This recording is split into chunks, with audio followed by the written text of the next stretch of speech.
வணக்கம் நண்பர்களே. இன்னும் ஒரு இனிய காலை பொழுதில் தீதும் நன்றும் நிகழ்ச்சியில் உங்களை சந்திப்பதில் மிக்க மகிழ்ச்சி அடைகிறேன். இன்றைக்கு ஒரு முக்கியமான நாள்.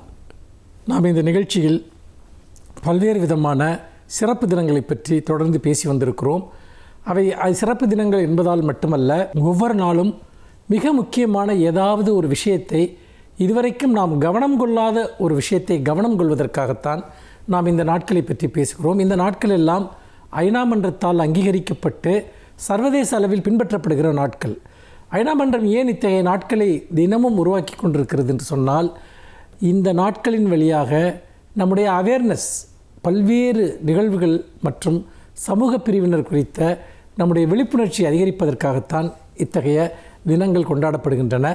அந்த வகையில் இன்றைய தினம், இந்த ஜூன் 25 என்பது உலக கடலோடிகளின் நாள். ஆம், கடலில் உழைப்பவர்கள், கடல் தொழிலாளிகளுக்கான நாள் இது.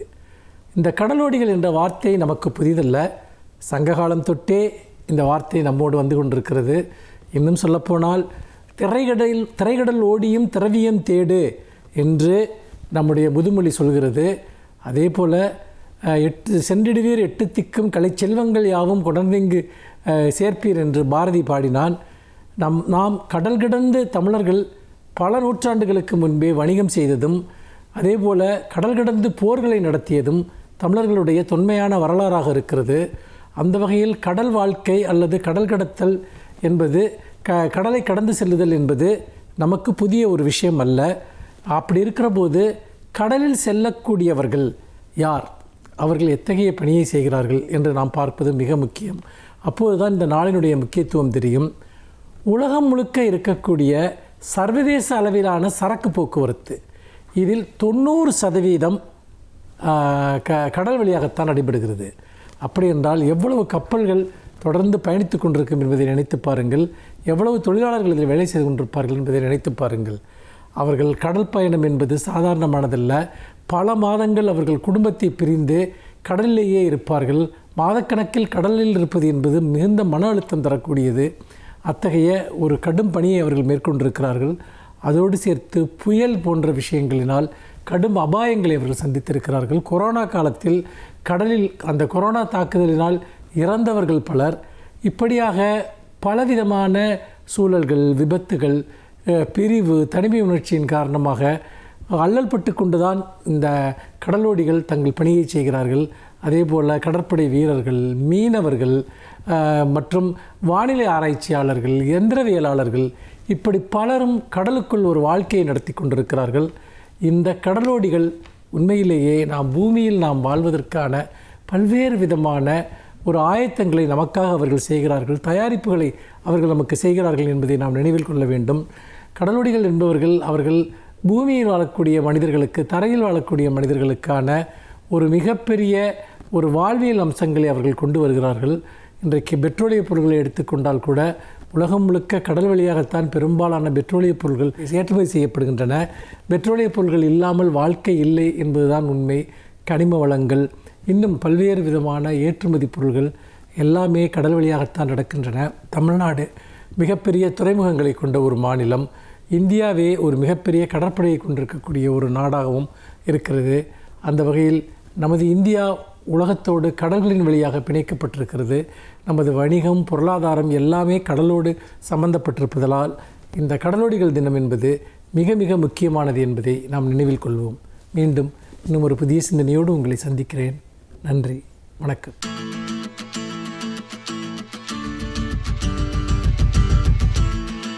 அனைவருக்கும் என் அன்பு வணக்கம். 20ஆம் நூற்றாண்டின் அறிவியல், இயற்பியல் தான் ஃபிசிக்ஸ் என்று சொல்லுவார்கள். அதனை இந்த இடத்திற்கு கொண்டு வந்ததில் 3-4 நூற்றாண்டுகளுக்கு முன்பு பிறந்த சர் ஐசக் நியூட்டன் என்னும் அறிவியல் அறிஞருக்கு ஒரு பெரும் இடம் உண்டு. அவர்தான் இந்த இயற்பியல் துறையில் பல புதிய செய்திகளை கண்டுபிடித்தவர்.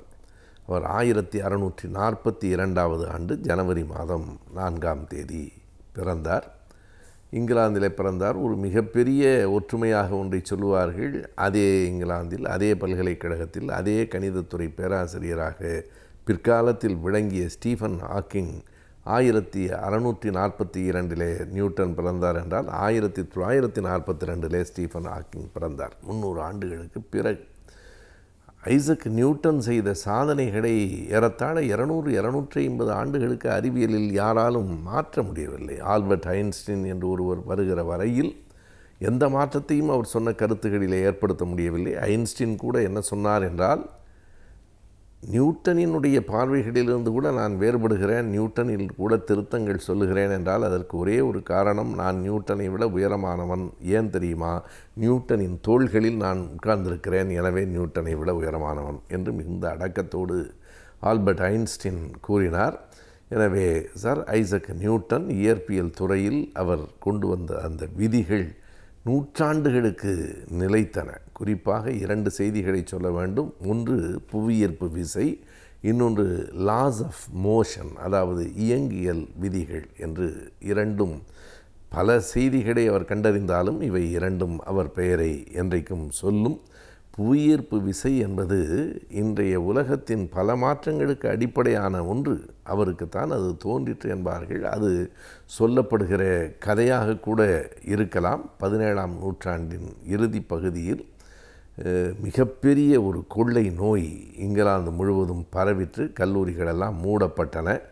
அதனை படிக்கிற போது முதலில் அப்படியெல்லாமா ஒரு நோய்க்காக அத்தனை கல்லூரிகளையும் அலுவலகங்களையும் மூடிவிடுவார்கள் என்று தோன்றியது உண்டு. ஆனால் இந்த கோவிட் என்று ஒன்று வந்ததற்கு பிறகு இப்படி நடந்திருக்கிறது, இதற்கு முன்பே பல முறை நடந்திருக்கிறது என்பது புரிந்தது. அப்படி பள்ளி, கல்லூரி, பல்கலைக்கழகங்கள் எல்லாம் மூடப்பட்ட பிறகு தன் தோட்டத்திலே அவர் உட்கார்ந்திருந்தார். அப்போது ஒரு ஆப்பிள் கீழே விழுந்தது. இது சொல்லப்படுகிற செய்தி, இதற்கான பெரிய சான்றுகள் இல்லை. ஆனால் இது உண்மையாகவும் இருக்கலாம். ஆப்பிள் விழுகிற போது அவருக்கு ஒரு கேள்வி வந்தது. பொதுவாக ஒரு ஆப்பிள் கீழே விழுகுமானால் அதை எடுத்து தின்று விடுவது என்பதுதான் இயற்கையானது. ஆனால் நியூட்டனுக்கு ஒரு கேள்வி எழுந்தது. ஏன் இந்த ஆப்பிள் அங்கேயே நிற்க வேண்டியது தானே, எதற்காக கீழே விழுகிறது என்கிற அந்த கேள்வியிலிருந்து தான் இந்த பூமி எல்லாவற்றையும் தன்னை நோக்கி ஈர்த்து கொள்ளுகிறது என்கிற அந்த கிராவிடேஷன் என்று ஆங்கிலத்தில் சொல்லுகிற அந்த புவி ஈர்ப்பு விசை என்பது பற்றி அறியப்பட்டு அதற்கு பிறகு அறிவியல் உலகத்தில் எத்தனையோ மாற்றங்கள் வந்தன. அந்த புவியீர்ப்பு விசையை கண்டறிந்ததால் தான் அந்த விதத்தில் சர் ஐசக் நியூட்டனுக்கு இணையான இன்னொரு விஞ்ஞானியை சொல்ல முடியாது என்றே கூறலாம். அதே போல் ஒரு பொருள் இயங்குமானால் அதனுடைய வெலாசிட்டி, வேகம் எப்படி இருக்கிறது, அதற்கு பின்னாலே இருந்து தள்ளுகிற அந்த சக்தியினுடைய உந்து விசை என்னவாக இருக்கிறதோ, அந்த திசை எதுவாக இருக்கிறதோ அந்த திசையில் அந்த வேகத்தில் தான் நகரும் என்பதை அவர் எடுத்து சொன்னார். இதை ஸ்டீஃபன் ஹாக்கிங் பின்னால் ஒரு அழகான ஓமையில் சொன்னார். இயற்கையின் விதிதான் எல்லாம், அப்படி இல்லை, கடவுள் எல்லாவற்றையும் மாற்றி விடுவார் என்று சொன்னால், ஒரு பந்தை நான் வேகமாக ஒரு மட்டையில் அடிக்கிற போது எந்த திசையில் அடிக்கிறேனோ, எந்த வேகத்தில் அடிக்கிறேனோ அந்த திசையில் அந்த வேகத்தில் தான் போகும். ஒரு நாள் நான் இப்படி அடிக்கிற போது பந்து பின்னால் போய் விழுந்தால் இயற்கை விதியை விஞ்சியது வேறொன்று இருக்கிறது என்று கொள்ளலாம் என்று ஸ்டீஃபன் ஹாக்கிங் சொன்னார். எனவே அந்த இயக்கவியல் விதிகளை நியூட்டன் கண்டுபிடித்தார். அதில் 3வது விதி இன்றைக்கும் சாதாரணமாக பேசப்படுகிற ஒன்றாக இருக்கிறது. அறிவியலில் இருக்கிற எல்லா விதிகளும் மக்களுக்கு போய் சேராது. நியூட்டனின் 3வது விதி என்று திரைப்படம் எடுக்கிற அளவுக்கு to every action there is an equal and opposite reaction என்பது பொதுமக்களால் கூட அறியப்பட்ட ஒரு விதியாக இருக்கிறது. எந்த ஒன்றுக்கும் அதற்கு இணையான எதிரான விசை உண்டு என்பதுதான் அந்த 3வது விதி.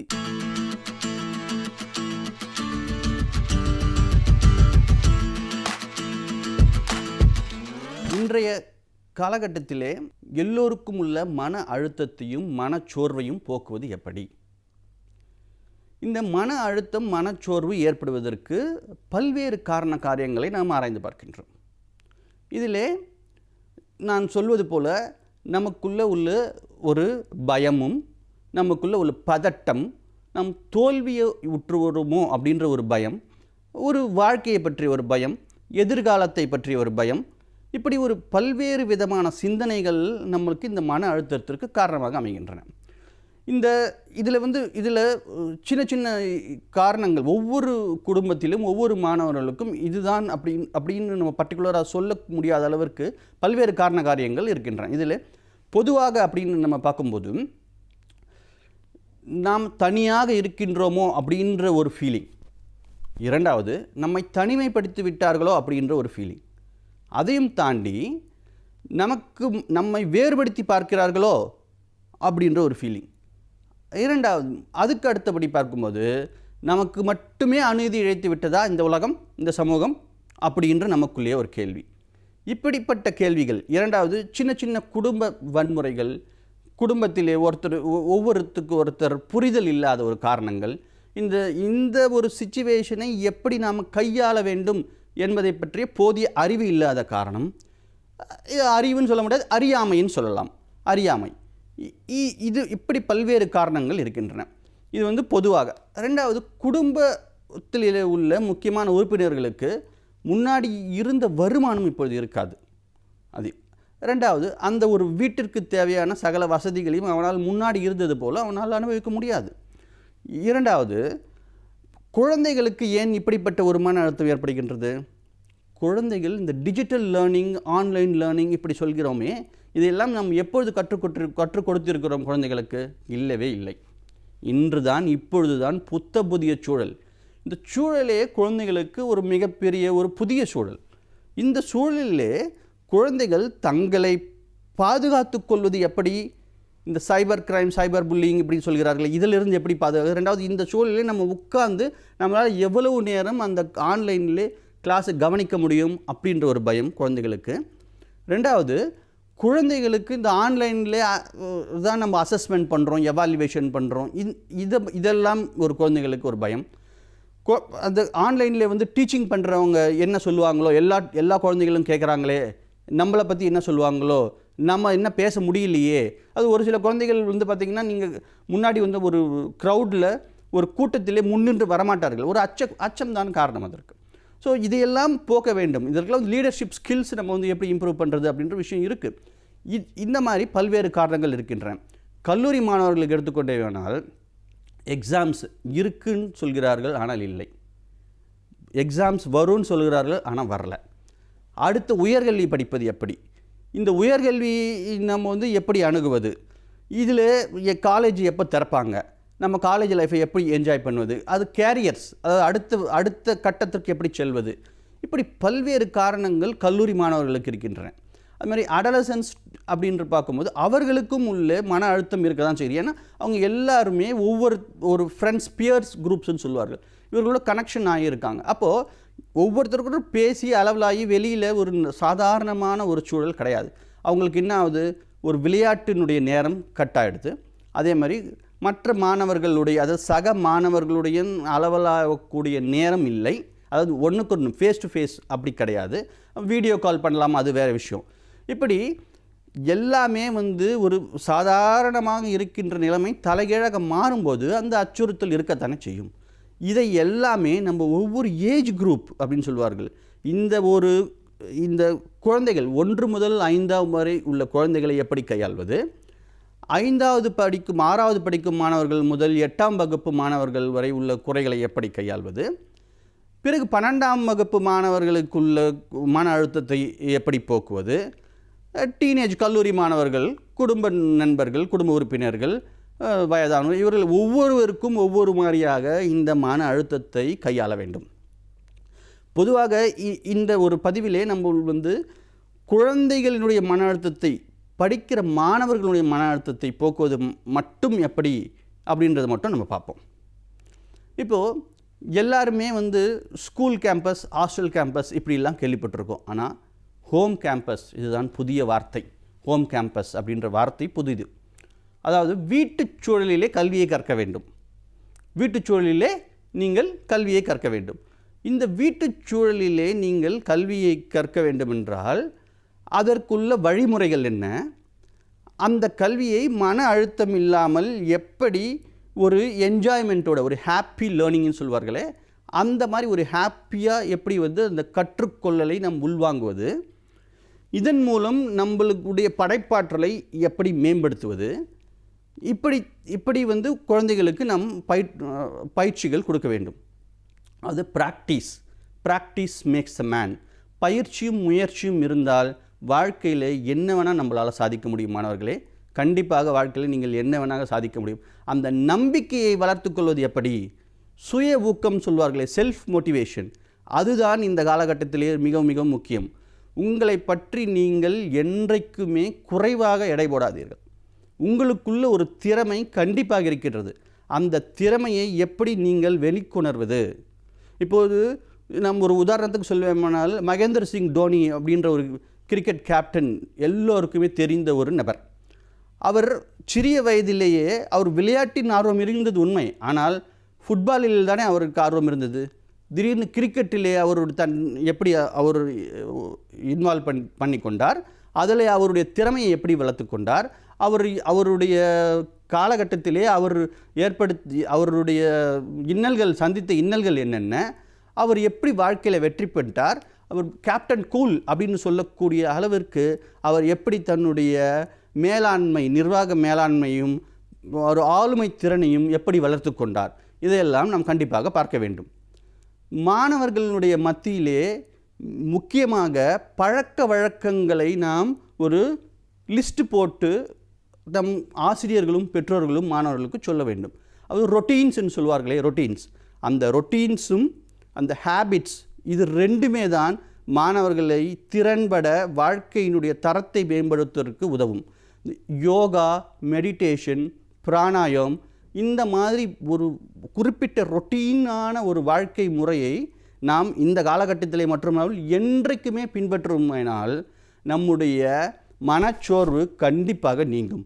இதை தவிர, அதாவது செயல்முறை மூலம் கல்வி, ஒரு மாடல் பேஸ்டு கல்வி, ரெண்டாவது ஒரு மியூசிக் மூலமாக நம்ம என்ன லேர்ன் பண்ணுறோம், ஒரு டான்ஸ் மூலமாக என்ன லேர்ன் பண்ணுறோம், இப்படி பல்வேறு விதமான நீங்கள் கற்றலையும் கற்பித்தலையும் கற்றுக்கொள்ள வேண்டும். ஒரே மாதிரி ட்ரெடிஷ்னல் லேர்னிங்க்கு நீங்கள் போகவே கூடாது.